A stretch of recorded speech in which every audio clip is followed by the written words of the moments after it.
Você já ouviu o som de uma floresta se calando de repente? Não é silêncio, é uma ausência de vida que arrepia a pele. Foi assim que começou aquela noite, no sítio do seu Elias.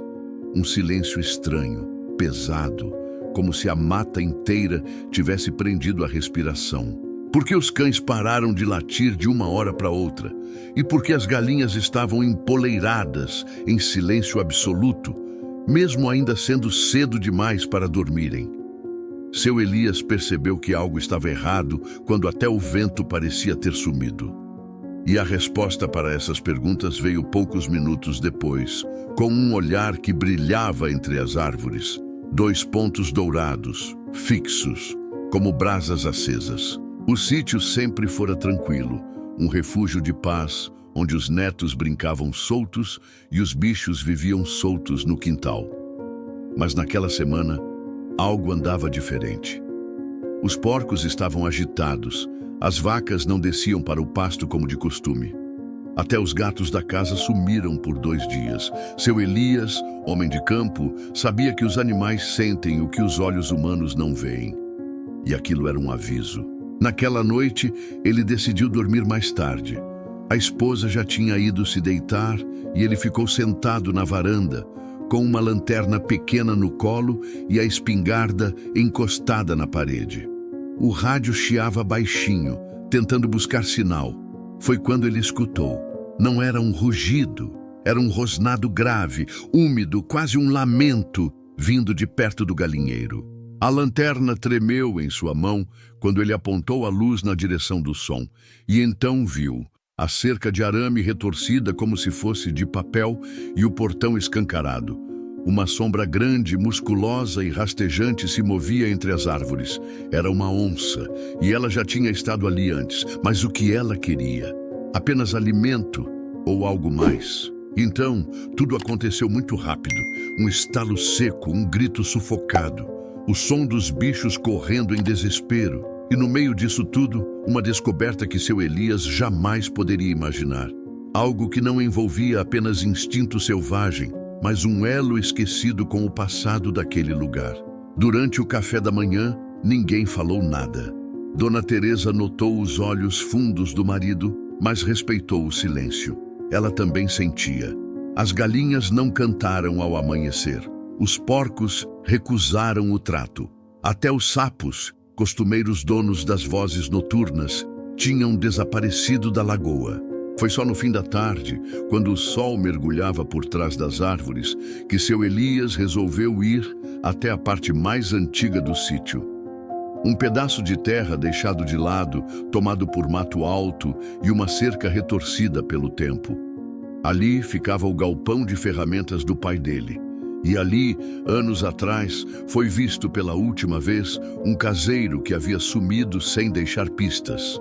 Enquanto caminhava, as lembranças começaram a brotar com força. Lembrou-se do dia em que seu pai achou pegadas semelhantes, mais de 30 anos antes. Lembrou-se também da noite em que ouviram um grito na mata e ninguém teve coragem de procurar. Sempre se dizia que era coisa da floresta, que certos sons não se devem seguir. Mas agora era diferente. Seu Elias carregava a certeza de que aquilo voltara por um motivo. Não era só fome, não era apenas território. A onça estava ligada à história daquela terra de um jeito que ninguém queria admitir. Ao se aproximar do velho galpão, a madeira rangia ao vento.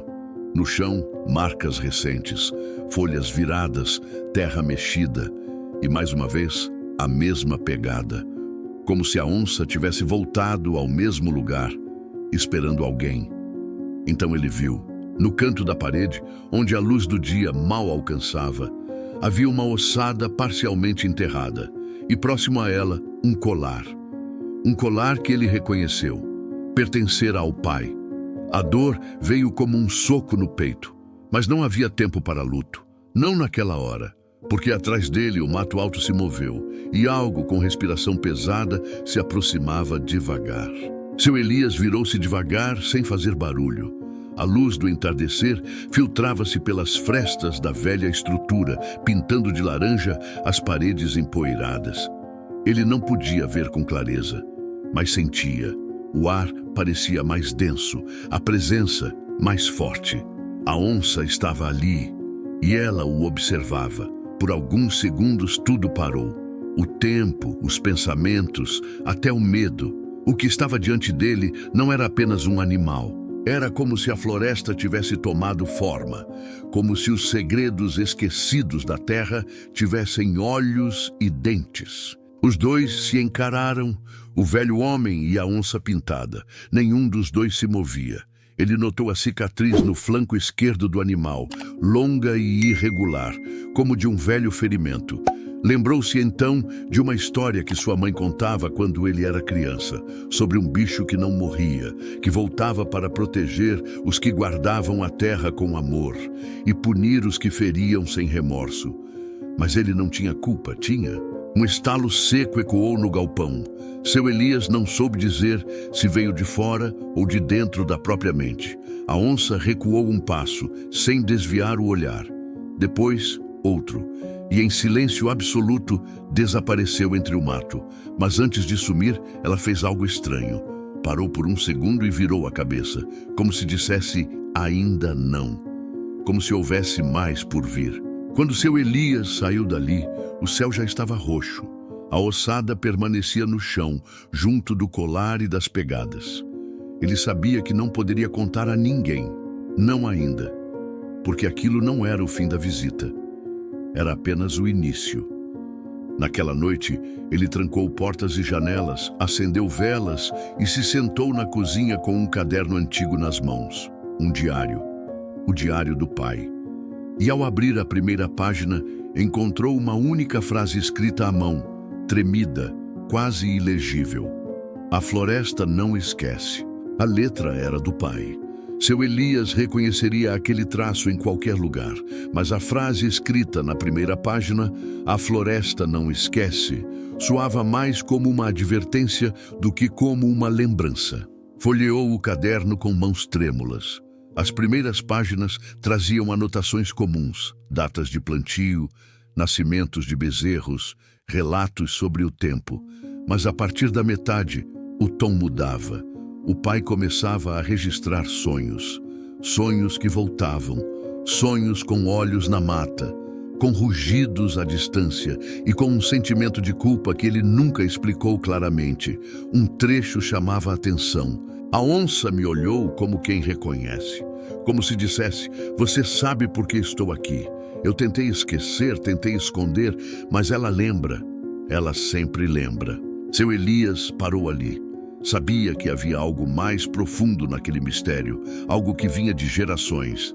Era como se o próprio chão guardasse mágoas e a onça fosse apenas a mensageira. A lembrança viva daquilo que os homens fingiram não ver. Na manhã seguinte, ao voltar ao galpão, a ossada não estava mais lá. O chão havia sido remexido. E no lugar dos ossos, apenas um buraco escuro, fundo, cercado por pegadas frescas. A terra havia engolido o que era dela. E então a esposa apareceu na porta, assustada. Disse que um menino havia chegado até a casa, sozinho, magro, descalço, sujo de terra. Disse que ele não falava, mas segurava nas mãos uma flor branca e um botão da camisa de seu Elias. Quando ele foi até a sala, não havia mais ninguém, nem o menino, nem a flor, apenas a porta aberta e uma brisa com cheiro de mato recém-cortado. Foi naquele instante que entendeu.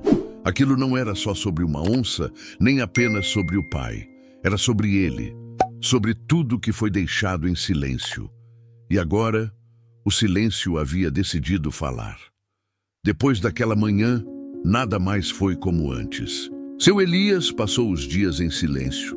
Caminhava pouco, dormia menos. Parecia ouvir sons que mais ninguém ouvia. Galhos estalando onde não havia vento, pegadas leves sobre folhas secas, sussurros vindos da mata ao entardecer. Mas não era medo. Era como se ele estivesse sendo preparado, como se algo estivesse tentando ensiná-lo ou testá-lo. As noites ficaram mais densas, a floresta mais viva. Uma presença o acompanhava onde quer que fosse. Não era hostil, mas também não era amiga. Era uma vigilância antiga, como o olhar de alguém que espera uma resposta que nunca chegou. Numa dessas noites, acordou de sobressalto. Havia sonhado com o pai. Estavam os dois no galpão, e o velho lhe entregava um saco de linhagem antiga. Quando abriu, havia apenas um espelho rachado e um dente de onça. Ao acordar, a imagem ainda queimava por trás dos olhos. Ele se levantou e foi até o antigo baú do pai, que não abria havia anos, e ali estava, o mesmo saco, o espelho e sim, o dente. Aquela descoberta não podia ser coincidência. Era um chamado, uma revelação de que tudo o que vinha acontecendo era parte de algo muito maior. Algo que envolvia o sangue, o solo e a alma dos que viveram ali antes dele. Na tarde seguinte, caminhou até a nascente no coração da mata. Era um lugar sagrado, segundo os antigos. Seu pai dizia que as onças bebiam ali quando precisavam ver o mundo com os olhos do espírito. Chegando lá, não viu animal algum, mas havia marcas na terra e sobre a pedra maior um presente, um pedaço de couro trançado, encharcado de orvalho e sangue. Ao tocar naquele couro, seu Elias viu imagens, não com os olhos, mas com algo mais profundo. Viu o pai, viu o erro, viu a promessa quebrada e entendeu que a onça não era inimiga. Ela era a guardiã de um pacto esquecido. E aquele pacto estava prestes a ser cobrado. Ao retornar da nascente, seu Elias não era mais o mesmo homem. Caminhava devagar, mas com um peso novo nos ombros. O peso da verdade. O que ele havia visto não podia ser explicado em palavras. Era como se a própria terra tivesse mostrado suas lembranças. E agora, ele sabia. O erro não havia sido cometido por ele, nem por seu pai sozinho. Era um fardo que vinha de gerações, de um tempo em que os homens tomaram o que não lhes pertencia. Uma porção de terra onde habitava uma onça e seus filhotes. Foi ali, naquele mesmo sítio, que o avô de seu Elias ordenou a queima do mato e a abertura do pasto. E foi ali que o espírito da mata sangrou. A lenda que circulava entre os antigos era real. A onça que rondava o sítio não era apenas um animal, era descendente daquela que resistiu à destruição. Era a memória viva de uma injustiça. E agora, ao encontrar o colar do pai, o dente no baú e o couro na pedra, seu Elias entendia, ele era o último da linhagem e tinha uma escolha a fazer. Ele não falou nada à esposa, apenas saiu antes do pôr do sol, como quem sabia para onde ir. Levava nas mãos o colar do pai, o dente de onça e o espelho rachado. Objetos que agora tinham outro significado. Não eram lembranças, eram chaves. Seguiu em direção à clareira, onde o mato formava um círculo perfeito. Seu pai sempre dizia que ali não crescia nada por respeito, e que quem ousasse romper aquele espaço enfrentaria a ira da floresta. Elias se ajoelhou no centro e colocou os 3 objetos sobre a terra, e ali esperou. A noite chegou sem pressa. A lua surgiu por entre os galhos, redonda, clara, observadora. Os sons da mata pareciam diferentes, não ameaçadores, mas atentos, como se todos os olhos da floresta estivessem voltados para ele. Então, o som veio. Grave, profundo, quase ritualístico. Não era um rugido comum, era um chamado. E da escuridão ela surgiu. A onça pintada, os olhos dourados, a cicatriz reluzindo sob a luz da lua. Ela andava com a calma de quem sabe que domina o tempo. Parou a poucos metros dele, e por longos segundos não houve nada além de silêncio e respiração. Elias abaixou a cabeça. Agora o que viria não dependia mais dele. A cabeça abaixada, os joelhos firmes sobre a terra fria. Seu Elias não se mexia. O cheiro da mata molhada parecia mais forte ali no centro do círculo, onde nada crescia. Era como se cada folha da floresta, cada tronco antigo, cada raiz debaixo do chão estivesse à espera daquele instante. A onça permaneceu parada, o corpo enorme e elegante envolto em sombra, os olhos fixos nele sem piscar. Uma distância curta os separava, mas havia um abismo entre mundos. o dos homens e o dos guardiões da floresta. Ela deu um passo à frente, firme, depois outro. O coração de Elias batia como tambor, mas ele não recuou, nem ergueu a cabeça. O cheiro do animal era forte agora, tão próximo que podia sentir o calor da respiração. O som das folhas sendo pressionadas pelas patas pesadas parecia ritmado, como um ritual. A onça deu mais um passo e então parou ao lado dos 3 objetos sobre a terra. O colar do pai, o dente antigo e o espelho rachado. Com o focinho, cheirou cada um deles lentamente. O colar foi o primeiro, depois o dente. Quando chegou ao espelho, hesitou. Encostou o focinho, recuou.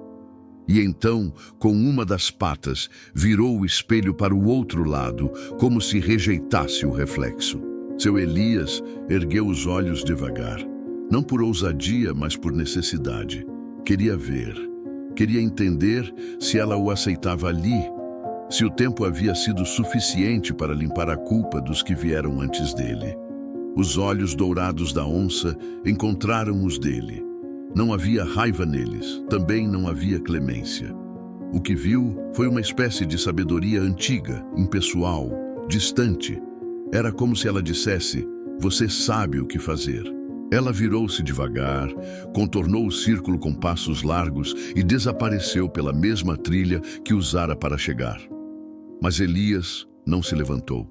Ficou ali, parado, sentindo o corpo vibrar. Tudo ao redor parecia diferente. O ar, a luz, até os insetos. A floresta respirava. Levantou-se com esforço. O frio da terra havia subido pelas pernas. Recolheu os objetos, mas percebeu que o espelho estava trincado em um novo ponto. Uma rachadura em forma de cruz, bem no centro. Colocou tudo no bolso e seguiu a mesma trilha deixada pela onça. O caminho não era fácil. O mato parecia mais fechado. Os galhos baixos o forçavam a se curvar. Mas ele reconhecia a direção. A trilha levava à parte mais antiga do sítio, onde ainda resistiam pedras fincadas no chão em forma de círculo. Um antigo marco que ninguém sabia explicar. Quando criança, Elias ouvia histórias sussurradas sobre aquele lugar. Diziam que ali havia sido feita uma troca, que algo foi prometido à floresta em troca de fartura, mas ninguém sabia se a promessa havia sido cumprida. Chegando lá, ajoelhou-se outra vez. As pedras estavam cobertas de musgo, mas mantinham o formato original. No centro, cavou com as próprias mãos. A terra era úmida, escura, pesada. Depois de alguns minutos, os dedos tocaram algo duro. Puxou com cuidado. Era uma caixa pequena de madeira deformada pelo tempo. Dentro havia uma carta. Papel grosso, a tinta quase apagada. Mas o nome no topo ainda podia ser lido: Antônio Benedito de Lima, o pai de seu Elias. Abriu com as mãos trêmulas. As primeiras linhas falavam de uma dívida, de uma decisão errada tomada em nome da sobrevivência e da tentativa de esconder as consequências. O pai sabia que tinha traído a confiança da floresta. Sabia que algo seria cobrado. E, ao que tudo indicava, ele preferiu se esconder em vez de cumprir sua parte. Elias fechou os olhos por um instante. Agora fazia sentido o sumiço do caseiro, a agitação dos animais, o colar enterrado no galpão, a presença constante da onça. A floresta estava apenas pedindo o que era dela, nada mais.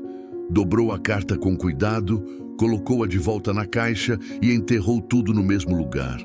Em silêncio, recolocou as pedras no formato original e se levantou. Na saída da trilha, ainda entre os arbustos, viu algo que gelou sua espinha, marcas de patas frescas. Não apenas de uma onça, mas de 2. Uma maior, pesada, outra menor, leve. Elas seguiam lado a lado, afastando-se do sítio. Ele sabia o que aquilo significava e não estava mais sozinho. Os dias que se seguiram foram marcados por um silêncio diferente. Seu Elias sentia a presença constante, a sombra da onça e do que ela representava. Às vezes, pela manhã, encontrava sinais, pegadas, galhos quebrados, folhas amassadas, indicando que não estava sozinho naquele pedaço de terra. À noite, sonhos o levavam de volta ao passado da família, as decisões do avô e do pai e as promessas feitas, mas não cumpridas. Em um desses sonhos, ouviu uma voz que não era de homem nem de animal. Era a voz da própria floresta, lembrando-o que a reconciliação era a única saída. Decidiu então que precisava agir. Sabia que não podia continuar vivendo em medo ou em silêncio. Precisava fazer algo para restaurar o equilíbrio. Com o diário do pai em mãos, percorreu o sítio buscando sinais, relíquias, pistas de como cumprir o pacto que havia sido quebrado.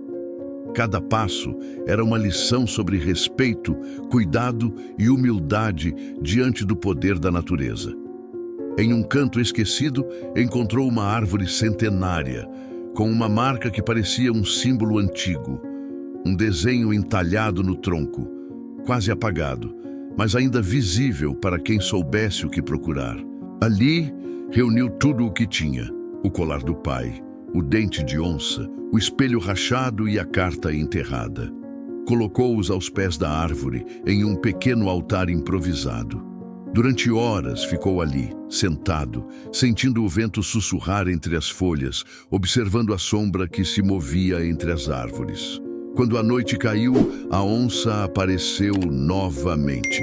Dessa vez, acompanhada de sua cria, pequena e ágil, que a observava com olhos atentos. Seu Elias não sentiu medo, sentiu respeito.